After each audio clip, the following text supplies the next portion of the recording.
So let me tell you about the evaluation, which is a really important part of Inherit. We had 15 case studies, all of which have the potential to improve health, improve equity, and improve environmental sustainability. But we need to know what they actually do in practice. So the idea is to develop evaluation plans for each of these interventions. So Inherit had really 3 different types of evaluations. The first one was to look at how partners got together to collaborate to create the intervention. So it's more of a process evaluation based particularly on the cooperation between the stakeholders who were involved in developing the intervention. And the technique that was used is called appreciative inquiry. Simply put, it's more about what works well, what could have worked better, and what could work well in the future.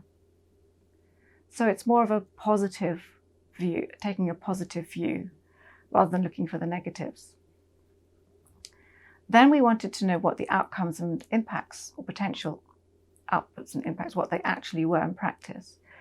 So that involved both quantitative and, where possible, some qualitative analyses. So in some cases, for example, we did focus groups with, for example, in the Gardening with Green Gyms intervention, we did focus groups with children. In other cases, we had surveys in which there was a free text space, though people could put in their opinions. So that was a qualitative aspect of the quantitative data analysis.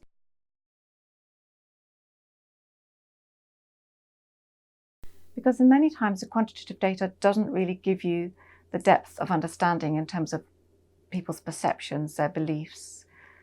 So what the qualitative adds is an understanding of why the intervention works or doesn't work. And indeed, in some cases you might find, and in particular in Inherit, the implementation and evaluation time, the period in which they were run and evaluated, was relatively short. So we could predict that you might not get the kinds of quantitative data that would help us do the statistical analysis. So qualitative data would then support that.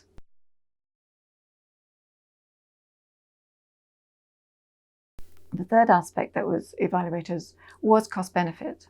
So the point of view of that obviously was that it's very important to be able to understand whether doing these interventions not only is beneficial but also is cost effective.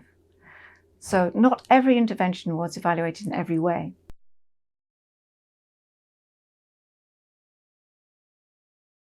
Twelve of the interventions were evaluated for intersectoral cooperation between partners, 4 were evaluated for cost-benefit analysis, and 9 were evaluated for their outputs or outcomes, so in terms of their effects and potential benefits.